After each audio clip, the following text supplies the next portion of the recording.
सो सतगुरु मोहे भावे साधो, सो सतगुरु मोहे भावे। सत्य नाम का भर भर प्याला आप पियोए मोहे प्यावे। मेला जाए न महंत कहावे, पूजा भेंट न लावे। पर्दा दूर करे अखंड का, निज दर्शन दिखलावे। जाके दर्शन साहेब दर से अनाहत शब्द सुनावे। माया के सुख दुख कर जाने संग न सपन चलावे। निज दिन सत्संगत में राचे, शब्द में सुरती समावे। कहे कबीर ताको भय नाही, निर्भय पद पर।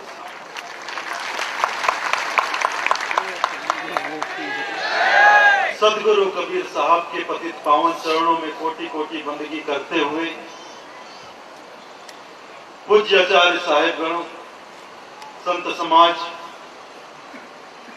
एवं साहब के सभी भक्तों को मेरी सप्रेम साहब बंदगी।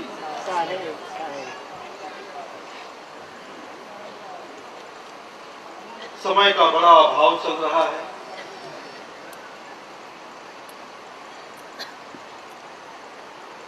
हमारे छत्तीसगढ़ में जब खेल कूद होता है तो छोटे छोटे बच्चे भी बीच में आ जाते हैं। जब बड़े बच्चे खेल कूद रहे हों तो छोटे छोटे बच्चे भी बीच में आ जाते हैं, कहते हैं हमें भी साथ में खेलना है। जिद करने लगते हैं, हमें भी साथ में खेलना है। तो उनकी जिद को देखकर जो बड़े बच्चे होते हैं कहते हैं भाई खिला लो, इसका भी मन रख लो, लेकिन इसका दूध भात रहेगा, इसका दूध भात रहेगा। दूध भात का मतलब इसके ऊपर कोई नियम लागू नहीं होगा। तो आप सब बड़े खिलाड़ियों के बीच में बहुत छोटा सा बालक हूं। मुझे अपने नियमों में जो नियम है, कानून है, कायदे हैं, कृपया उसमें ना बांधे, दया करें। फिर भी आपकी जो आज्ञा है, संतों की आज्ञा सर्वोपरि है।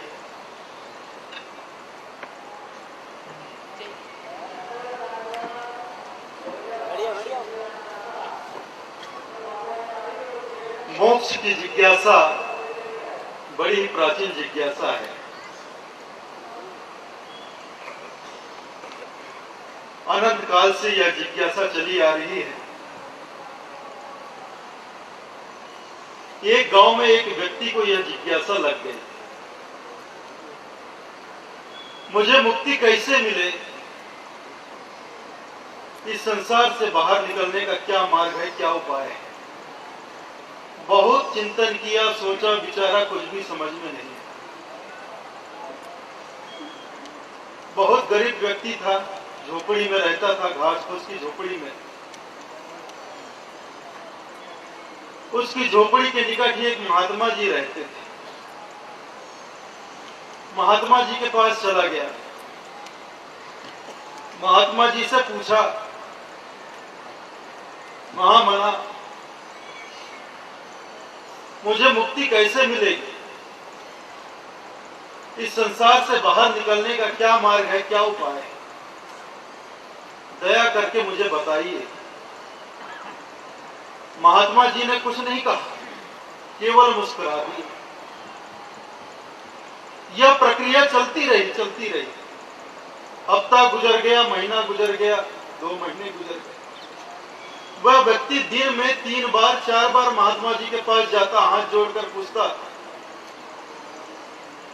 हे महाराज दया करो, कृपा करो, मुझे मुक्ति का मार्ग बताओ, मेरी मुक्ति कैसे होगी, इस संसार से बाहर निकलने का क्या मार्ग है, क्या उपाय है।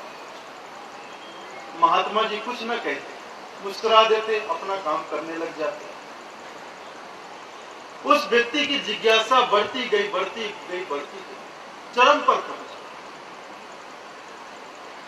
महात्मा जी जहां जहां जाते, वह व्यक्ति उस महात्मा जी के पीछे पीछे साथ चलते। चलते चलते पूछता, मेरी मुक्ति कैसे होगी, मोक्ष का क्या उपाय है, संसार से बाहर निकलने का क्या मार्ग है। दिन भर यही चलता। महात्मा जी स्नान के लिए नदी में जाते, व्यक्ति भी साथ जाता। स्नान के लिए महात्मा जी नदी में उतरते, व्यक्ति भी साथ उतर जाता। महात्मा जी स्नान करते रहते, व्यक्ति हाथ जोड़कर पूछता, मेरी मुक्ति कैसे होगी, संसार से बाहर निकलने का क्या मार्ग है। 2 दिन 4 दिन 10 दिन ऐसा चला। एक दिन महात्मा जी नदी में स्नान कर रहे थे, कमर भर पानी में खड़े हुए। हर दिन की भांति वह व्यक्ति पहुंच गया और महात्मा जी से हाथ जोड़कर पूछा, मेरी मुक्ति कैसे होगी, इस संसार से बाहर निकलने का क्या मार्ग है, क्या उपाय है। इस बार महात्मा जी मुस्कुराए नहीं, अचानक उसका टेटवा पकड़े और पानी के नीचे दबा दिया और उसकी छाती में चढ़ बैठे। और महात्मा जी भी हल्के फुल्के नहीं, सतप्रकाश जी जैसे भीम का।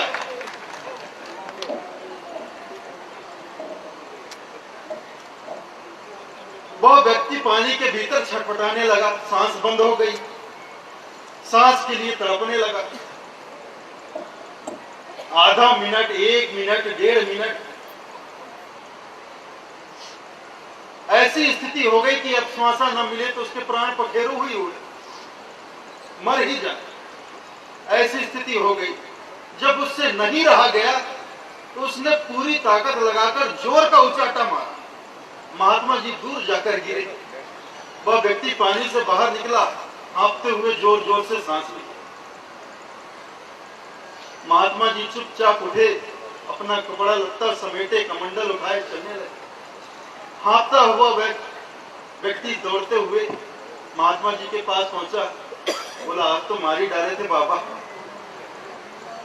अब तो दया करके बता दो मेरी मुक्ति कैसे होगी, इस संसार से बाहर निकलने का क्या मार्ग है, क्या उपाय है। महात्मा जी कुछ नहीं बोले, मुस्कुरा दिए, चलते झोपड़ी में चले गए, अपनी कुटिया में चले गए, दरवाजा बंद कर लिया, पूजा पाठ ध्यान में लग गए। भोजन करने के पश्चात जब दरवाजा खोला तो वह व्यक्ति खड़ा हुआ था, गुस्से में तमतमा रहा था। जैसे ही महात्मा जी ने दरवाजा खोला, उस व्यक्ति ने कहा, मैं जान गया तू बड़ा ढोंगी है, पाखंडी, तुझे खुद नहीं मालूम कि मुक्ति कैसे होती है, इस संसार से बाहर निकलने का क्या मार्ग है, तू मुझे क्या बताएगा। महात्मा जी मुस्कुराते रहे, कुछ नहीं बोले। आज के बाद मैं कभी तेरी शकल भी नहीं देखी। वह व्यक्ति बोला, चला गया। रात हुई, बस्ती के सारे लोग सो गए। वह व्यक्ति भी अपनी झोपड़ी में जाकर सो गया। तब महात्मा जी चुपचाप उठे, अपनी कुटिया से बाहर निकले, उस व्यक्ति की झोपड़ी के पास गए, बाहर से दरवाजा लगाया, कुंडी चढ़ा दी। गरीब की झोपड़ी थी, कोई खिड़की भी नहीं थी। मिट्टी का तेल घासलेट छिड़का और आग लगा। वो गरीब की कुटिया, गरीब की झोपड़ी जलने लग गई। आग लगी, गर्मी हुई तो उस व्यक्ति की आंख खुल गई। तो उसने देखा मेरी झोपड़ी में आग लगी। वह घबरा गया, दौड़कर दरवाजे के पास गया, दरवाजा खींचा, दरवाजा बाहर से बंद, और कोई रास्ता नहीं। उसने सोचा फंसा रहा तो जलकर मर जाऊंगा, क्या करूं, कैसे करूं। एक किनारे गया, दौड़ते हुए गया, दीवार को धक्का मारा, दीवार तोड़कर बाहर कूदकर निकल गया। तब तक बस्ती के सारे लोग इकट्ठे हो गए थे, सब आग बुझाने का प्रयास कर रहे थे। बाहर निकला तो देखा सारे लोग बस्ती के इकट्ठे हैं। महात्मा जी भी एक तरफ खड़े हैं, मुस्कुरा रहे हैं। वह व्यक्ति महात्मा जी के पास गया, महात्मा जी को मुस्कुराता हुआ देखकर कहने लगा, मुझे पूरी शंका है, ये आग लगी नहीं लगाई गई है, महात्मा जी ने कहा, तेरी शंका बिल्कुल सत्य है, यह आग लगी नहीं, लगाई गई और मैंने लगाई। उस व्यक्ति ने कहा, क्यों लगाई, मुझे मारना चाहते हो? महात्मा जी ने कहा, लेकिन तू तो नहीं मरना चाहता, मैं तो मारना चाहता हूं, लेकिन तू कहां मरना चाहता है?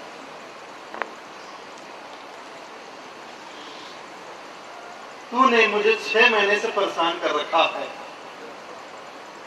कि मेरी मुक्ति कैसे होगी, इस संसार से बाहर निकलने का क्या मार्ग है, क्या उपाय है?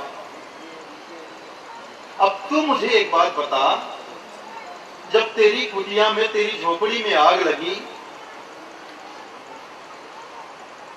तूने जरूर दरवाजा खोलने का प्रयास किया होगा, लेकिन दरवाजा भी मैंने बाहर से बंद कर रखा था और तेरी झोपड़ी में निकलने का कोई मार्ग नहीं था। फिर भी तू झोपड़ी से बाहर कैसे आ गया? कैसे आया तू बाहर? तब तो तूने किसी संत का इंतजार नहीं किया होगा कि कोई संत आएगा तब मुझे बतलाएगा कि जलती हुई झोपड़ी से बाहर निकलने का क्या उपाय है, क्या मार्ग है। तब तुमने कोई ग्रंथ शास्त्र भी खोलकर नहीं देखा होगा कि जलती हुई कुटिया से, जलती हुई झोपड़ी से बाहर निकलने का क्या मार्ग है, क्या उपाय है। तुझे पता चला कि तेरी झोपड़ी जल रही है, दरवाजा बाहर से बंद है, आओ देखा ना तो देखा, दीवार तोड़कर बाहर निकल गया। तो जहां चाह है वहां राह, और जहां चाह ही ना हो वहां 10 दरवाजे खुले हो तो व्यर्थ। 10 द्वार का पिंजरा तामे पंछी कौन, रहिबो तो अचरज भलो निश्चय अचरज को।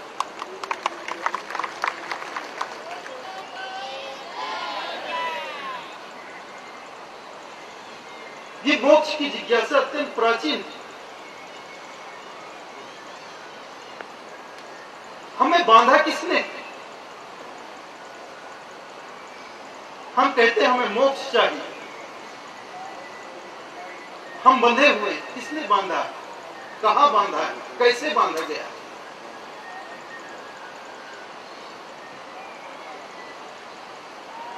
संसार ने हमें बांध रखा, संसार हमें कैसे बांधेगा?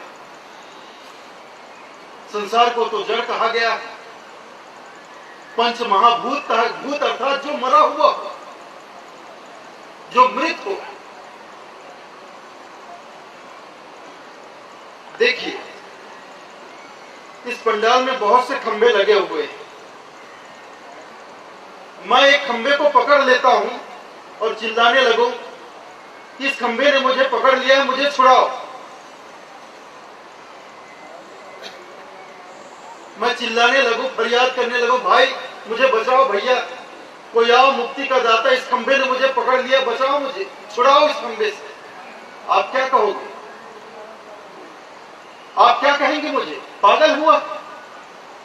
खंभे ने उसे पकड़ा है कि उसने एक खंभे को पकड़ रखा है? खुद ही खंभे को पकड़े हुए है और चिल्ला रहा है कि इस खंभे से मुझे छुड़ाओ। पगला गया। अरे खंभे से छोड़ दे, खंभा छूटा ही हुआ है। एक वक्त साहब अपनी कुटिया के समक्ष बैठे सत्संग कर रहे थे, काफी सारे भक्त बैठे थे। साहब कहने लगे, एक धोबी गुजरता है रास्ते से, गधे को लिए। उसे देखकर साहब कहने लगे, देखो कैसे धोबी बंधा हुआ जा रहा है। तो सबको बड़ा आश्चर्य हुआ है, बंधा हुआ तो गधा जा रहा है, साहब कहते हैं धोबी बंधा जा रहा है। ये साहब भी हमेशा उल्टी बात ही कहते हैं। तो साहब ने कहा, मैं बिल्कुल ठीक कहता, लेकिन तुम समझते नहीं। तभी होता क्या है कि रस्सी छूट जाती है और गधा भागने लगता है। गधा भागने लगता है, धोबी उसके पीछे दौड़ता है उसे पकड़ने के लिए। तब साहब कहते हैं, देखो देखो कौन बंधा हुआ है। गधा तो धोबी के साथ जाना ही नहीं चाहता, वो धोबी ही उसके पीछे पड़ा हुआ। यह संसार तो हमारे हाथ आना ही नहीं चाहता। हम भी संसार के पीछे लगे हुए हैं, संसार के पीछे दौड़ रहे हैं कि ये मेरा हो जाए, ये मेरा हो जाए, ये धन संपत्ति मेरी हो जाए, ये मकान मेरा हो जाए, इतना रुपया पैसा मेरा हो जाए, ये कुटुंब परिवार मेरा हो जाए, मेरी माँ मेरे साथ जीवन भर बनी रहे, कभी ना मरे, मेरा बाप ना मरे, मेरा भाई ना मरे। हम ही तो दौड़ रहे हैं और संतों से निवेदन करते फिरते हैं कि मुझे छुड़ाओ। छुड़ाओ क्या, छोड़ दो। किसने पकड़ा? तुमने ही पकड़ा होगा। तुम्हें कोई पकड़ा हुआ हो तो चलो कोई आए मुक्ति का दाता तुम्हें छुड़ा दे। कोई कस के पकड़ा हुआ हो तो उसे लड़ भिड़ कर छुड़ा दे।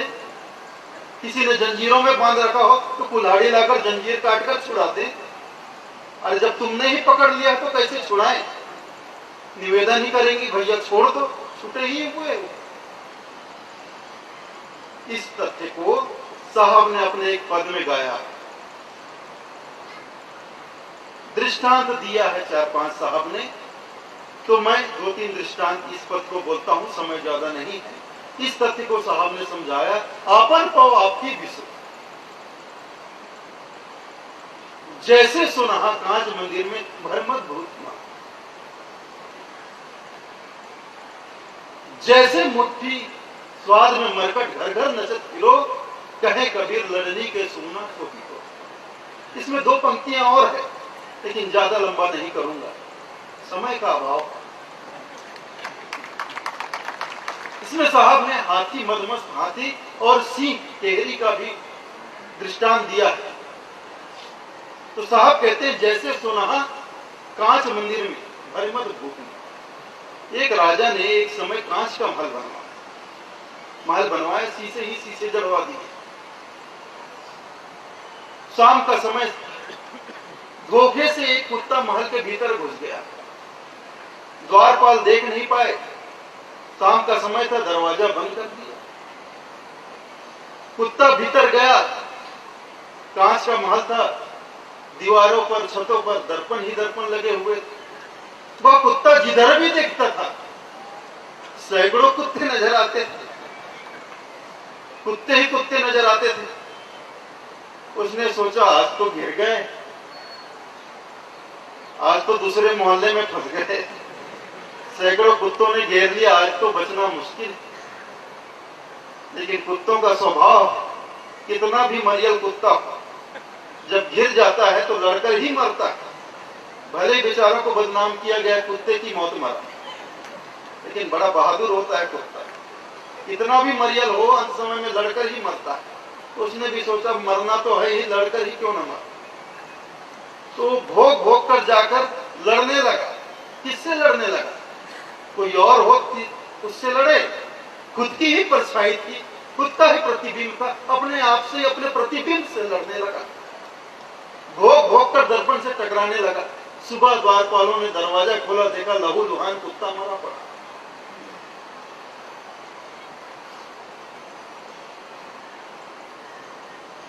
जैसे मुट्ठी स्वाद में मरकट घर घर नचल।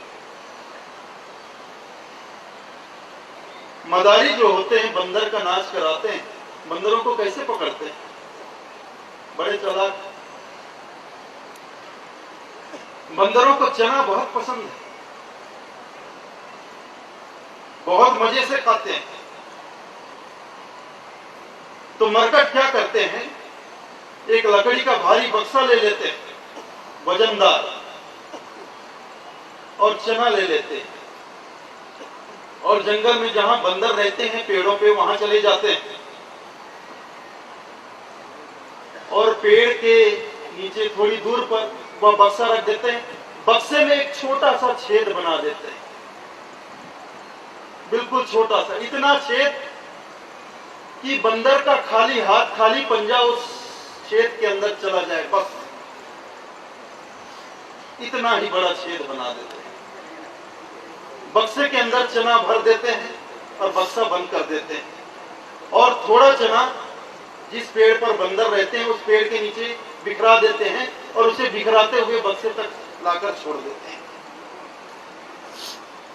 चने के लोभ में बंदर नीचे उतर जाते हैं, चना खाते हैं बड़े मजे से। पेड़ के नीचे जितने चने पड़े हुए होते हैं जब सब समाप्त हो जाते हैं तो रास्ते में जो चने बिखरे होते हैं उसे बीन कर खाते हुए आगे बढ़ते हैं और बक्से तक पहुंच जाते हैं। बक्से के आसपास जो चना पड़ा होता है उसे भी खा लेते हैं। तो बंदर बड़े नटखट होते हैं, जब सारे चने समाप्त हो जाते हैं तो चुप नहीं बैठते, फिर वो कूद फांद करने लगते हैं, बक्से के ऊपर चढ़ते हैं, नीचे झांकते हैं। आप लोगों ने बंदर को देखा होगा, झांक कर देखते हैं, इधर देखते हैं, उधर छलांग लगाते हैं, इधर फिर छेद में झांकते हैं। उन्हें पता चलता है कि बक्से के अंदर चना है तो हाथ अंदर डाल देते हैं, खाली हाथ अंदर चला जाता है, टटोल कर देखते हैं चना भरा, कस की मुट्ठी से पकड़ते हैं चने, मुट्ठी भर जाती है, बाहर जब खींचता है तो मुट्ठी फंस जाती है, हाथ बाहर ही नहीं निकलता। खाली हाथ तो अंदर चला गया लेकिन भर के मुट्ठी चना पकड़ लिया, मुट्ठी फूल गई, अब वो छेद से बाहर ना रही। और चने का लोभ इतना कि चने को छोड़ नहीं पा रहा।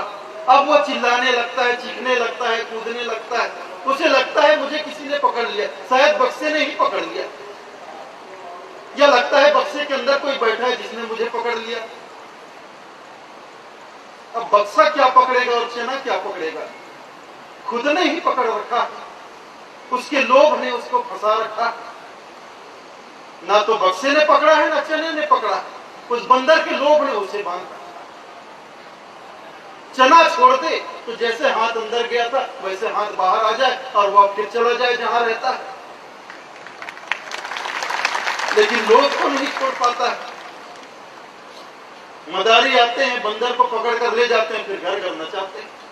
इस तरह माया नचा रही है। काम क्रोध मद लोभ मोह, अहो अहो अहो पांचों रनिया, काया में बाजार लगनी। भजन सुनते हैं ना। और आखिरी दृष्टांत क्या देते हैं साहब? कहे कबीर ललनी के सोना तो ही कौन पकड़ो। तोते बाजारों में बिकते पिंजरे में आपने देखा होगा। तो बहेलिया लोग जो होते हैं पंछी पकड़ने वाले, वो किस चालाकी से काम करते हैं देखिए। जंगल में जाते हैं जहां तोते रहते हैं पेड़ों पर, तो रस्सी लेकर जाते हैं, पतली रस्सी, मजबूत रस्सी लेकर जाते हैं और नलकी लेकर जाते हैं। नलकी जिसे पाइप बोलते हैं, नलकी लेकर जाते हैं। उस नलकी के अंदर रस्सी को डाल देते हैं और कस के एक पेड़ से दूसरे पेड़ में खींचकर बांध देते हैं। जब शाम को तोते आते हैं, वृक्ष पर बैठते हैं, तो पंछियों का स्वभाव है जब शाम को घर लौटते हैं तो उनकी चहचहाट और कूदते हैं पेड़ों पर इधर से उधर। तो जब तोते शाम को आते हैं, वृक्ष पर बैठते हैं, तो इधर से उधर उछलने कूदने लगते हैं, कूदकने लगते हैं। तो रस्सी वहां बंधी हुई होती है, बहुत खींच कर बांधा गया होता है, उसमें नलकी लगी हुई होती है। तो जैसे ही तोता सोचता है कि ये भी बैठने की कोई जगह है, तोता उस पर बैठता है, पंजे से उस नलकी को पकड़ता है, तो नलकी घूम जाती है। नलकी घूम जाती है, तोता उल्टा लटक जाता है। जब तोता उल्टा लटकता है तो वह सोचता है गिर जाऊंगा, उसे लगता है कि मैं गलत जगह बैठ गया, गिर जाऊंगा, तो और कस के पकड़ता है, चिल्लाने लगता है, फड़फड़ाने लगता है, और कस के पकड़ता है। वो छोड़ता ही नहीं, डर जाता है, भयभीत हो जाता है, घबरा जाता है, छोड़ा कि नीचे गिरकर मर जाऊंगा, बहुत कस के पकड़ लेता है। बड़े आराम से बहेलिया जाते हैं, तोतों को पकड़ते हैं, पिंजरे में बंद कर देते हैं। जिंदगी भर के लिए फिर वह तोता पिंजरे में कैद हो जाता है।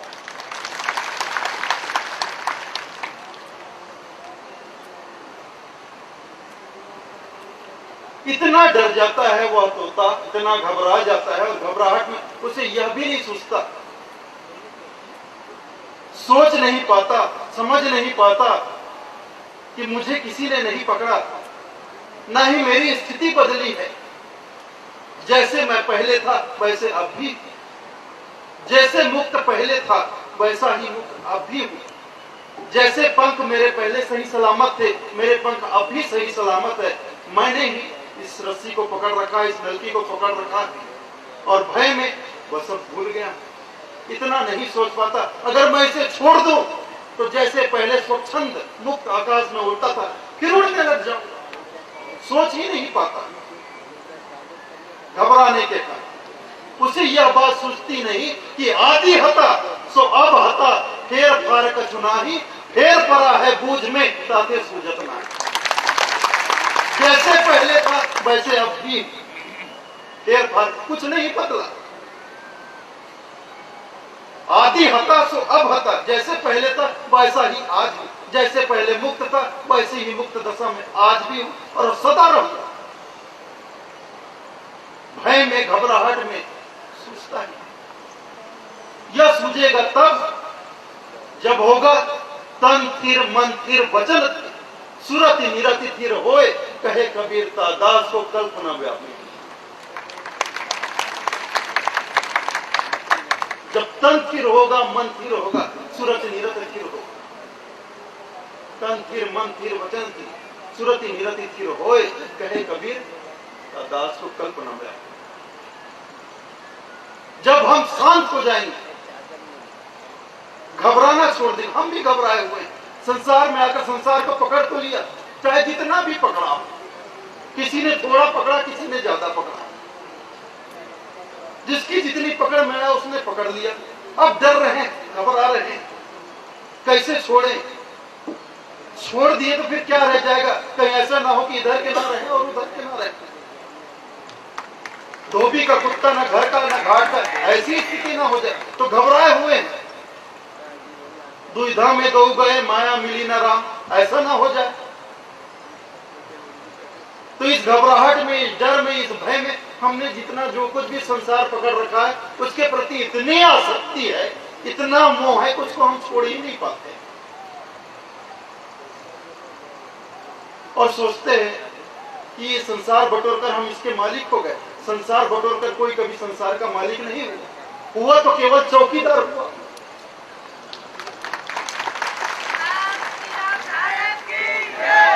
जिसके पास जितनी भी संपत्ति होती, जितना संसार होता है, वो 24 घंटे उसकी पहरेदारी करते रहता है, चौकीदारी। कोई लूट के ना ले जाए, कोई छीन ना ले।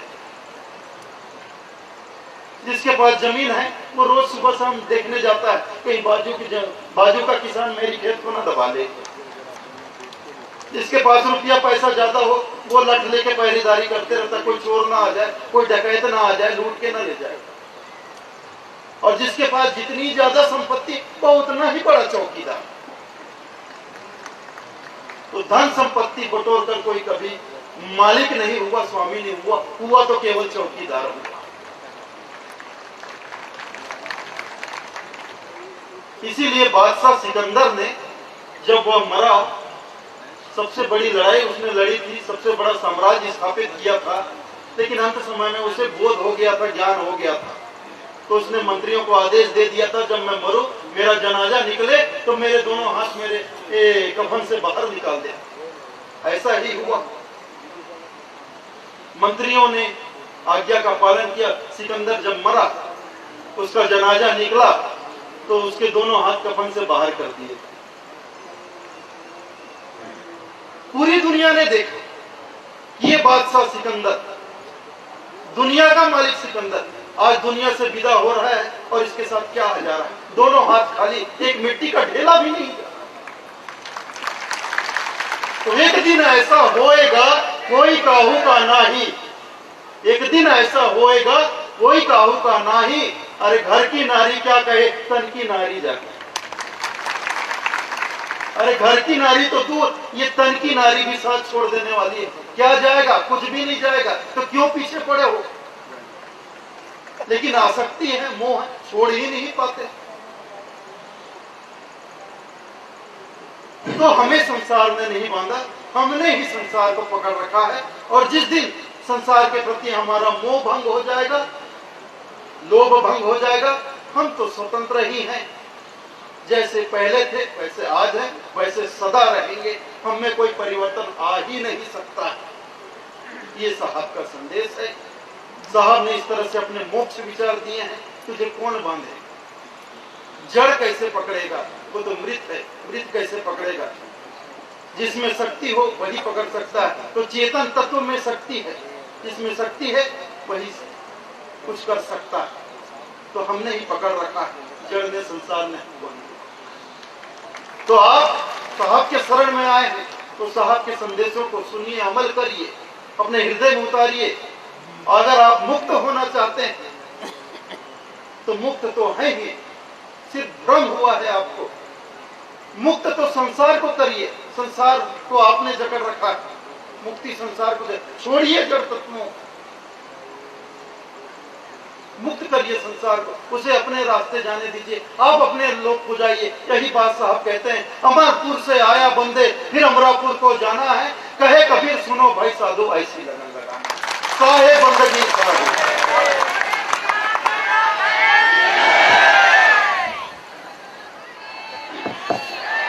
धन्यवाद।